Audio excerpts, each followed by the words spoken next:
여러분 안녕하세요. 오늘은 상태 변화와 에너지에 대해서 알아보도록 하겠습니다. 3-1 상태 변화가 일어날 때 열의 출입은 어떻게 될까? 자, 학습 목표. 물질의 상태가 변할 때 우리가 배웠던 고체, 액체, 기체 세 가지 상태가 있었죠. 그 상태 변할 때 열을 흡수하는 예를 말할 수 있다. 그리고 또 흡수하는 게 있으면 이제 방출하는 예도 말할 수가 있어야 되겠죠. 흡수와 방출한 예를 말할 수가 있다. 그 다음에 상태 변화가 일어날 때 에너지의 흡수에 따라 달라지는 분자 운동을 설명할 수 있다. 분자 운동도 우리 앞에서 배웠던 내용입니다. 자, 에탄올의 증발. 여러분 그 병원에서 주사를 맞을 때 에탄올로 소독을 하죠. 그때 에탄올을 바르면 에탄올 시간이 지나면 어떻게 되는가? 어떻게 됩니까? 그렇죠. 증발해서 날아가게 되죠. 자, 증발해서 날아가게 된다. 자, 그때 손등에서는 어떤 감각을 느끼다. 어떻게 되나요? 그렇죠. 시원하게 느끼죠. 자, 시원하다. 시원한 이유는 무엇일까요? 시원한 이유는. 그렇죠. 손등에서 열을 뺏기기 때문이죠. 네, 그렇습니다. 그래서 에탄올은 증발하면서 손등에 있는 열을 빼앗아 갑니다. 자, 기화의 열 에너지.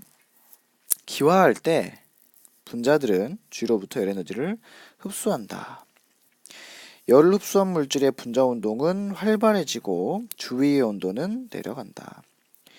그렇죠. 주위에 있는 열을 흡수했으니까 주위에 있는 당연히 열을 뺏겼으니까 온도가 내려가야 되겠죠. 자, 봅시다. 원래는 에탄올이 액체였죠. 자, 액체에서 기체가 됐습니다. 그럴 때 기체는 액체보다 더 많은 에너지를 가지고 있겠죠. 에너지가 더 많아야 된다. 자, 그렇게 되기 위해서 에탄올이 주위에서부터 열을 흡수합니다. 열을 흡수해서 기체가 되는 거죠. 그렇기 때문에 주위에서 열을 흡수해서 주변에서는 온도가 내려가고 에탄올은 기체가 돼서 날아가게 된다. 자, 기화의 예로는 뭐가 있냐? 자, 운동을 할 때 여름철에 그리고 땀을 많이 흘리는 이유는 땀을 흘리는 이유는 그렇죠. 더울 때 땀을 흘리죠. 우리 체온 조절을 하기 위해서. 자, 체온 조절을 하기 위해서. 즉 땀이 마르면서 온도가 낮아지게 되겠죠. 그래서 마찬가지로 증발의 과정을 통해서 땀이 마르면서 열을 흡수하게 된다. 그다음에 열이 많이 나는 환자의 몸을 이제 물에 적신 수건으로 닦아주면 체온이 내려간다. 마찬가지 같은 원리입니다.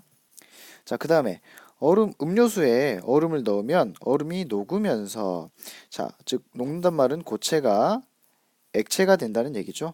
그래서 고체가 액체가 되기 위해서는 액체가 에너지가 더 많잖아요. 그죠? 액체 에너지 높아야 되니까 열을 흡수를 해야 된다 이 말이죠. 열을 흡수하게 된다. 그래서 음료가 시원해진다. 주위에 열을 흡수하기 때문에 음료가 시원해진다. 그 다음에 아이스크림이 들어있는 상자에 드라이 아이스를 넣어두면 드라이 아이스가 승화하면서 여기서는 고체에서 기체가 되겠죠. 마찬가지로 에너지가 높아져야 되기 때문에 열을 흡수하게 됩니다. 그래서 아이스크림으로부터 열을 흡수하여 온도를 낮게 유지한다. 자, 또 어떤 예들이 있냐? 자, 추운 겨울철에 과일 보관 창고에 물이 담긴 물통을 넣어두면, 자, 물이 담긴 물통을 넣어두면은 이번에는 지금은 이제 열을 방출하는 과정들이 나오고 있습니다. 자, 지금 액체에서 얼면은 고체가 되죠. 자, 고체는 에너지가 더 낮은 상태입니다. 그래서 액체에서 어떻게 됩니까? 열을 밖으로 방출을 해야 되겠죠. 액체가 열을 방출하고 고체가 된다. 그래서 그 열을 이용해서 과일이 얼지 않는다. 이것은 물이 얼면서 주위로 열을 방출하기 때문이다. 자, 얼음집에 그 북극에 사는 에스키모인들이 이 얼음집에다가 물을 뿌립니다. 물을 뿌리면 물이 얼면서 물이 고체로 되면서 또 열을 방출하게 된다. 열을 방출하기 때문에 집안이 따뜻해진다. 자, 봅시다. 지금 이것은 액체가 고체가 되는 과정이죠. 자, 액체가 고체가 되는 과정이다. 자, 고체는 더 에너지가 낮은 상태입니다. 낮은 상태. 그러면 액체에서 에너지를 잃어버려야 되겠죠. 에너지, 즉 열을 방출하고 고체가 돼서 이렇게 규칙적으로 배열을 하게 된다. 액체가 고체로 응고될 때는 주위로 열 에너지를 방출하므로 분자 운동은 느려지고 주위 온도는 올라간다. 자, 스팀 난방기. 주변에서 볼 수 있는 스팀 난방기는 수증기가 물로 액화는 뭡니까? 기체에서 액체로 되는 거죠. 자, 그러면 액체는 에너지가 더 낮은 상태니까 기체가 열을 방출해야 되겠죠. 방출되는 열 에너지를 이용한다. 자, 여기 보면 액화가 있습니다. 그래서 물을 지금 끓이죠. 물을 끓여서 기화를 시킨다. 그럼 이 뜨거워진 수증기가 주위로 열을 방출해서 온도를 높이죠. 자, 그러다가 온도가 낮아지면 뭐가 되죠? 그렇죠. 물이 되죠. 그래서 수증기가 물이 되면서 또 한 번 열을 방출합니다. 그러면 다시 이제 이 물이 순환을 하게 되겠죠. 그래서 스팀 난방기의 원리가 기화와 액화를 이용한 것이다. 자, 형성평가 보겠습니다. 자, 고체 아이오딘.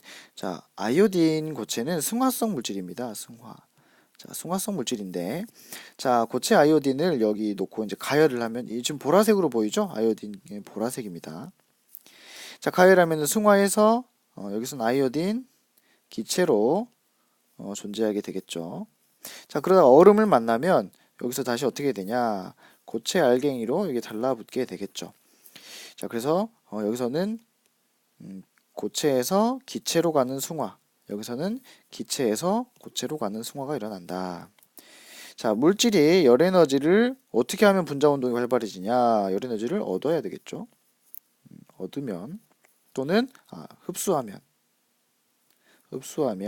분자 운동이 활발해지고 열 에너지를 뭐가 되겠어요? 분자 운동이 느려지면 방출을 해야 되겠죠. 방출하면 분자 운동이 느려진다. 그다음에 상태 변화가 일어날 때 온도는 어떻게 변할까? 학습 목표. 상태 변화할 때 온도를 측정하여 끓는 점과 어는 점을 찾아낼 수 있다. 자, 끓는 점, 어는 점이라는 말이 나왔죠. 끓는 점이 도대체 뭔가? 어는 점은 뭔가? 물질의 상태가 변할 때 나타나는 분자 운동의 변화를 에너지의 출입으로 설명할 수 있다. 자, 분자 운동과 에너지의 관계는 앞에서 우리가 얘기를 했었기 때문에 여러분들 쉽게 이해할 수 있을 겁니다. 자, 봅시다. 지금 에탄올을 가열한다라고 되어 있죠. 처음에는 액체였습니다. 에탄올을 가열하게 되면 지금 여기 보시는 그래프는 시간에 따른 온도 변화를 나타낸 그래프입니다. 그래서 당연히 시간이 지나면 온도가 올라가겠죠. 온도가 올라가다가 지금 요 그림하고 비교해 보면은 에탄올 분자들이 더 활발하게 움직이고 있다는 것을 볼 수가 있죠. 그래서 온도가 올라감에 따라서 더 활발하게 움직이다가 어느 순간 온도가 변하지 않는 순간이 나옵니다. 자, 그 순간에 어떤 상태냐? 끓고 있는 거죠. 현재 지금 끓음이라는 상태입니다. 현재 끓고 있을 때 온도가 변하지 않고 일정하게 유지가 됩니다. 그 유지가 되는 온도를 뭐라고 하냐? 바로 끓는 점이라고 얘기합니다. 자, 에탄올을 가열하면 분자는 열 에너지를 얻어서 분자 운동이 활발해지면서 지금 활발해지고 있죠. 온도가 올라간다. 에탄올이 끓기 시작하면 분자 운동이 더 활발해지면서 자, 중요한 얘기입니다. 내부에서도 에탄올이 기화하여 기체가 된다. 자, 끓음 이렇게 돼 있죠. 무슨 말이냐? 앞에서 증발이라는 것은 증발의 정의가 뭐였냐? 액체의 표면에서 여기 지금 보이죠? 액체 표면에서 분자들이 기화돼서 날아가는 것을 증발이라고 했습니다. 그 증발은 특정한 온도가 정해져 있는 게 아니죠. 항상 일어날 수 있습니다. 그런데 끓는다는 것은 액체의 모든 부분에서 지금 표면에서 지금 나가고 있는 애들도 있지만 이 액체의 한가운데서 뛰쳐나가는 애들도 있죠. 그래서 액체의 모든 부분에서 기화가 일어날 때 그때를 끓는다라고 합니다. 그리고 끓는 상태에서는 온도가 변하지 않는데 이것은 왜 그러냐? 자, 온도가 상승함에 따라서 분자들의 운동이 활발해지죠. 즉, 액체 분자가 이렇게 움직이고 있었다가 가열하게 되면은 훨씬 더 많이 움직이게 되겠죠. 그런데 끓을 때는 어떻게 되냐?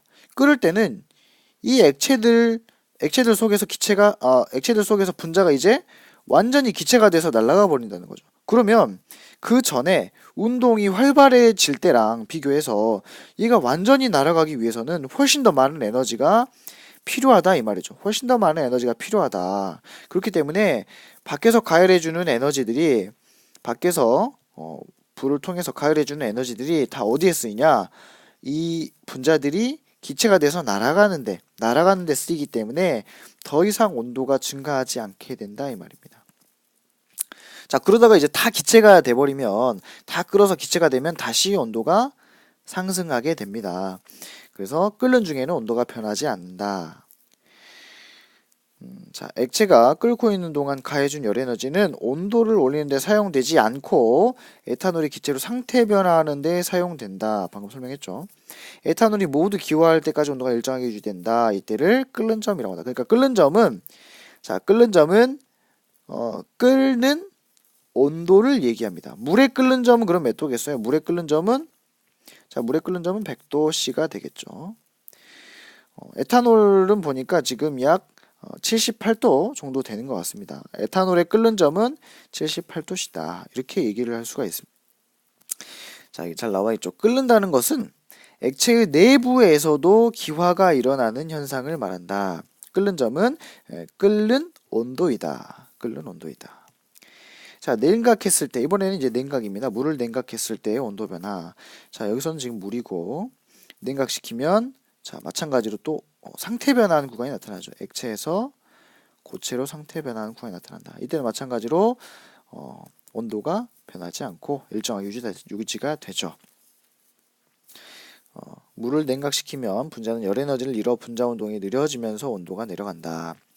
계속 냉각되면 분자 운동이 더 느려지면서 분자 사이가 더 가까워져 분자가 규칙적인 배열을 하면서 얼기 시작한다. 즉 이제 고체가 된다는 얘기죠. 그러기 위해서 이렇게 자유롭게 운동하던 애들이 이렇게 질서정연하게 모이기 위해서는 열을 많이 방출해야 되겠죠. 그렇기 때문에 온도가 변하지 않고 일정하다. 자, 물이 얼음이 될 때에는 열 에너지를 방출함으로 물이 모두 얼을 때까지 온도가 일정하게 유지된다. 이때를 어는 점이라고 말합니다. 그리고 이 어는 점에 있을 때, 이 상태일 때는 액체와 고체가 한꺼번에 있는 상태죠. 액체도 있고 고체도 있습니다. 여기는 액체만 있고 다 얼고 난 이후에는 고체만 있게 되겠죠.